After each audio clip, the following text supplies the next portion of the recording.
Hi guys, so today I am doing, as you can tell by the title, is a kind of testing haul. I've got all this stuff right now.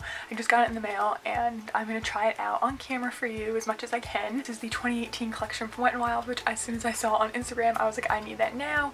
Went to a bunch of stores, tried to find it, and I couldn't, so I ordered it on the Wet n Wild website, which actually turned out to be really good because I got more than what I even initially wanted, which is kind of exciting. I also got a free little set, which I'm going to talk to you about too, and I will be trying to swatch stuff and compare it to older stuff that they have. Let me just show you what I got first, like real quick, and then we'll get into it. The reason I went and made this order in the first place was for this specific palette, and that is their new 10-pan palette, and this one's called Rose in the Air.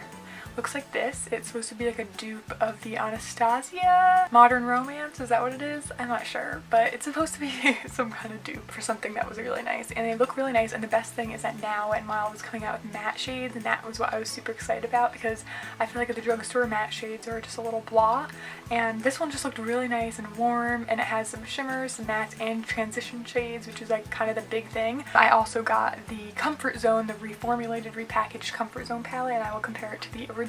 So I got that just because it's like a classic. Those were $4.99 each. I got three of their 4-pan palettes, which are kind of replacing their trios, I believe. I got one, which is the Walking on Eggshells, which is of course a remake of the older Walking on Eggshells, which I also have and I will compare later. I also got another one of their original palettes in the formulation, which I don't actually have the original of, but this is the Silent Treatment one. And then this one I just got because it looked really pretty. Don't know how often I'll actually use it, but it is the one called Hooked on Vinyl. It's a new color, and I think it's just really pretty. So those are the eyeshadow palettes I got. Those were $2.99. Craziness. I also got this, which is $5.99, and this isn't even my kind of thing, but I need to spend enough for free shipping and to get the free gift.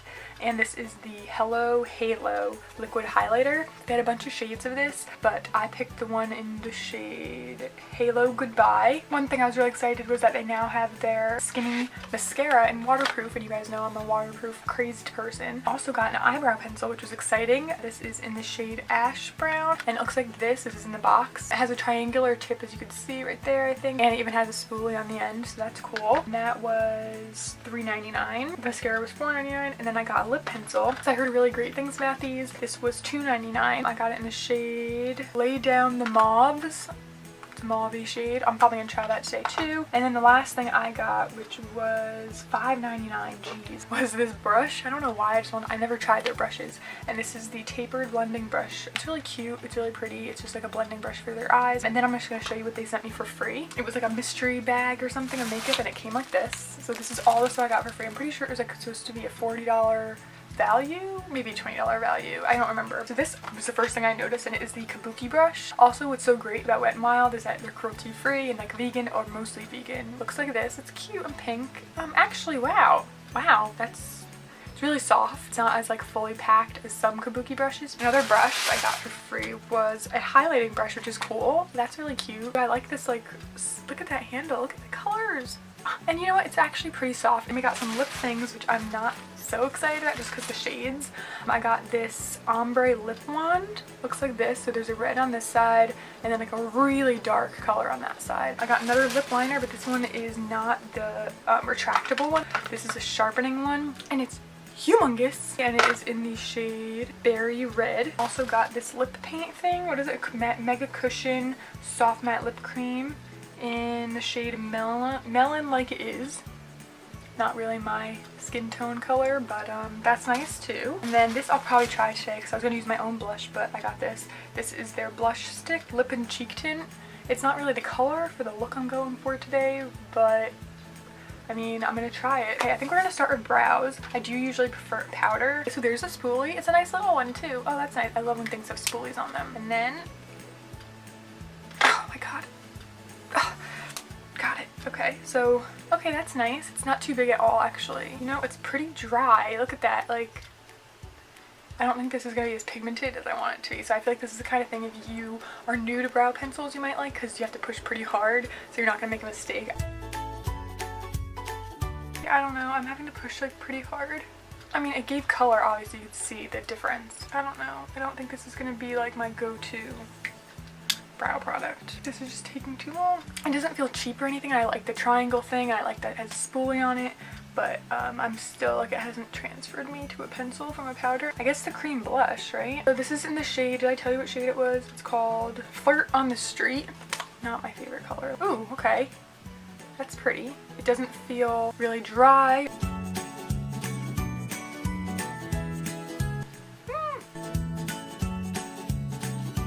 I don't know, it's not like blending all that nicely. Let me try a brush. I don't like it. I mean, it's pigmented enough, but I think I like overdid it a little. It just doesn't feel like what I want a cream blush to feel like. Okay, so what I'm doing right now, I'm going to use this with my fingers liquid highlight, and then I'm just going to go in with my Essence Pure Nude because I don't have a powder highlight from here. I feel like this is going to be way more blinding than I'm used to. Like, I usually go for a very subtle highlight. Ooh. You don't need a lot because that little bit I applied is like going nuts. I feel like it's too obvious. I do feel like you can see my pores more there. I mean, it's pretty. If you like a more blinding highlight, this is actually really nice if you like a liquid highlight. So I'm gonna use the Pure Nude highlight. I'm just gonna put it over that because we're trying stuff out. I like this brush. I can already tell I'm gonna like it. I like it for this spot. I like this for highlight a lot. And I think that's it for like the face. So what I'm gonna do is use my powder, use this Kabuki brush. It doesn't actually feel as soft as I thought it did. I don't like this brush that much. I just didn't feel very good on my skin. It didn't feel luxurious. It felt kind of cheap. And for eyes, I am gonna try this Tapered blending brush because I just think it's cute and this is what I paid for. So it looks like. Ooh, that is nice. Now that's soft. So what I'm going to do is use the Rose in the Air palette, which is what I was most excited about. It looks like this. How do you open this sucker? I'm afraid I'm going to break it if I try to bust it open. Got it. It's actually much more sturdy than the old one. So I wanted to do this look like completely like going in without swatching or anything, and I'll do that after. Before we go in with the brush, I'm going to take the cream shade right there and just put that all over my lid as like a base color. Ooh, look at that. That is pigmented. Lovely. Feels creamy too. Like, it actually feels really nice. Now, which transition do we want? I think I'm going to go with that cooler one first. Okay, picked up quite a bit. Picked it up. Good, good, good. And is it going to transfer to the eyes just as nicely? Ooh, it's blending really easy. And I like this brush. It's nice and tiny.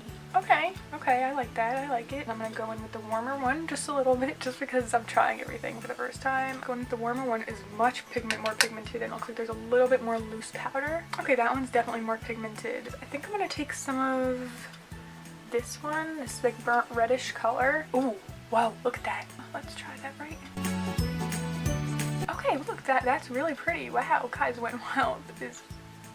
Amp up that game. But geez, is this easy to blend or what? I feel like it's looking washed out on camera, but in real life this is like a lot of color. I'm gonna swatch these two real quick. I know I'm gonna do it later anyway, but the pink and the orange one right here, I want to swatch those. Ooh, wow, look at them. Now what? We're gonna take a pencil brush and go into the dark brown right there. Wow. Now I'm gonna take the same brush, but I'm gonna use that mauve shade right there. That's matte. And kind of work underneath that. So that's nice. I'm going to try the gold one now. This one right there, it's a shimmery kind of goldish color, and I'm going to try that. Okay, well, that's not that intense actually. That's surprising because normally Wet n Wild has a lot of intense shimmers, and this one's almost a little bit powdery if I'm completely honest. Okay, yeah, that's not as intense as I thought it was going to be. I'm going to take this brush with the dark brown again, I think. And I'm just going to go on the lash line like an eyeliner. I'm impressed with this. I'm going to take this big brush I have and go in with that matte cream shade and go under the brow. Okay, that one's nice too. So this is the skinny mascara, and I always like little tiny brushes like what this one is. So, ooh, look at that. I'm so excited. Let's curl those lashes up. Let's try it.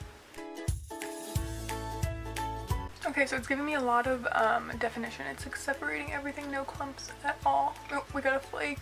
We got a flake. Oh, it's dropping the curl for sure. But let's try it on the lower lash line.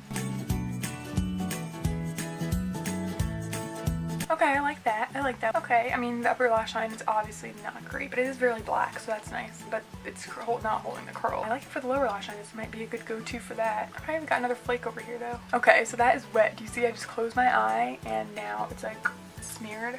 So you do not want to sneeze when you first put that mascara on. So far, so good, not horrible. And now let's go in with the lip liner. It's a nice, oh, it's nice like pointed too, that's nice. Oh, I like that. That's pretty. And it's not really that drying. So let's show the final look and then we'll do our swatches and everything. Okay, so that is the completed look, and I'm just going to run through real quick everything I got and kind of give my 411 down low, whatever, on everything. I'm just picking up things as I see them in front of me. This highlighting brush I like. I will keep using this. It's really soft and nice, picks up a decent amount of product. Another one that I liked was the Tapered blending brush. This one with the pink handle, it's one of their newer ones. It's just as good as any e.l.f. brush I've ever used, and it's a little bit cuter in my opinion. The highlight, liquid highlight, I mean, it looks nice. You can see that, like, for sure. I think if you want a liquid highlight, this is awesome from the drugstore. It's not too chunky, but if you have really big pores or anything you don't want to draw attention to, it probably will, but I don't know any liquid highlight that wouldn't. I like it, it's just not particularly something I would pick up all the time. The Kabuki brush, it's cute, but it's not what I want Kabuki brush to do. It just kind of feels cheap. The lip liner, gel lip liner, I really like it. It looks really nice. Doesn't feel drying at all. If you want a nice color, like I like this color a lot, it's called something Lay Down the Mauves. Alright, the cheek tint thing, I mean, I don't know, it's okay. If you want something like this, I don't think you're gonna be disappointed, but it's nothing crazy. The mascara, okay, it did not hold a curl whatsoever. I mean, this dropped a curl like a madman. It's crazy. I like how it applied on the lower lash line. I really like the brush too, how tiny it is. So if you want this just for the lower lash line, I think you'll like it. I didn't try those 3 lip things I got for free. Oh, the eyebrow thing, like, it's fine. Like, if you're looking for something just like this and you want it to be cheap, it works. It's not awful, but I like powder better. The eyeshadows, amazing. I literally am obsessed with this one. I will constantly continue to use this. I will be very excited to continue to use it. That pink is gorgeous, so if you wanted this pink shade, you're gonna like this. Like, that is a pigmented. All these are really nice. I do actually think the mattes are better than the shimmers in my opinion. They're just a bit more like ba-bam in your face, more pigmented, easier to blend. The shimmers, just at least in this one, are just a little bit, I don't know, the shimmers just aren't as exciting as they normally are. But it's really pretty, and I think if you want this palette, $4.99, get it. Based on the swatches, I'm thinking that a lot of it is very similar in formula. Walking on eggshells, I just want to talk about the differences. I'm going to show like all that stuff. So obviously there's a new transition shade, which is nice. It kind of reminds me of the lighter shade in the Naked palette, the first one. The brow bone shade is almost identical. The pink shade, they swatch almost identically. And then just the crease shade I think is the most different. The crease shade in the old one is a bit more warm, and this one's just a little bit cooler. I think if you like this, you're gonna like this. It's almost the same. This was probably the least impressive to me of all of the palettes I got. The top shade was a little bit dry. This brow bone shade was also a little just not what I wanted. The blue is really pretty and really deep, but I do think it would take a while to build up that shade as dark as it is in the pan. And then this goldish copper shade is really nice. That's probably the best one in this palette, but it didn't really blow my socks off. Okay, and now for the Silent Treatment palette, I was actually really impressed with this. I thought the top shade was pretty decent. These all looked really nice. The weakest of this bunch was the gray one. They blend, I think they blend nice. They all felt really nice. Nothing felt really chalky. The black was okay. I don't really like a shimmery black. The brow bone shade was really pretty. But comparing that one to the one I have, the Smoke and Melrose, they're very, very similar. Obviously, some of the shades are quite different, but the pigmentation was similar. And then last but not least is what probably everyone is worried about, is the Comfort Zone. And I'm pretty satisfied with the shades that I use anyway. When I use this, I never use those green ones over here. Like, I stuck on this side. So I think in that case, you're going to be pretty impressed. Matte shades in here were the best. Out of all the shades, the matte shades are the best, and I'm happy about that. So you got a nice dark deep one and then a more warm one, which is really nice. I'd say in the comparisons, I think the brow bone shade, this yellowy one, is exactly the same. Some of the shades are a little bit different. That's kind of what hit me. So this gray shade, this is probably the saddest one of the bunch, I'd say, in the new palette. The pink shade are very, very similar. They're just like out of order, which is what's confusing me. The bluish shade that everyone likes so much, those I'd say are pretty equivalent. And then we have the deep brownish black color. Those are almost identical to me. Greenish shimmer, and that's in here. They're kind of similar. This one's a bit drier than green. At first, this green one seemed drier, but the color, pigment, and payoff ended up being the same for me. If you like the Comfort Zone, you're not going to be disappointed with the new one. You might have to work on some shades a bit more. I almost think that the new formula is easier, or it's better for people who might be accident prone, who might accidentally use too much product, but they just aren't as like dip it in, get a big blob of color on your face, you know what I mean? The new one I think is really nice, and those matte shades really just make all the difference in the world. I think you'll like the new one because then you can mix it up with some matte shades. So that's that for the eyeshadows. I'm really impressed. I would definitely buy more. There are way more colors, so I will put the Wet n and Wild website linked down below. And I'm really pretty much satisfied. Like, I'm not disappointed whatsoever with the order I placed. Really, really happy with the eyeshadows. I think that if you are looking into the new ones, if you like a color or like a new little one like this, I think you're going to be impressed no matter which one you get. So yeah, check out the other colors that they have. They have really nice ones. There was another one like this that was really, really pretty that I think a lot of people are going to get. It has this really nice blue shade in it, but it wasn't like my cup of tea. It was more peachy than I usually go for. And I know this video was super long, but yeah, I'm super impressed, and that's that. So thank you so much for watching. I hope you guys enjoyed this video. If you did, make sure to give it a thumbs up, subscribe to see more from me. I'll see you next time. Bye. I swear that TJ Maxx, Marshalls, and Wet n Wild are working together to like make everyone, I don't even know. I just like, I don't understand what is with this.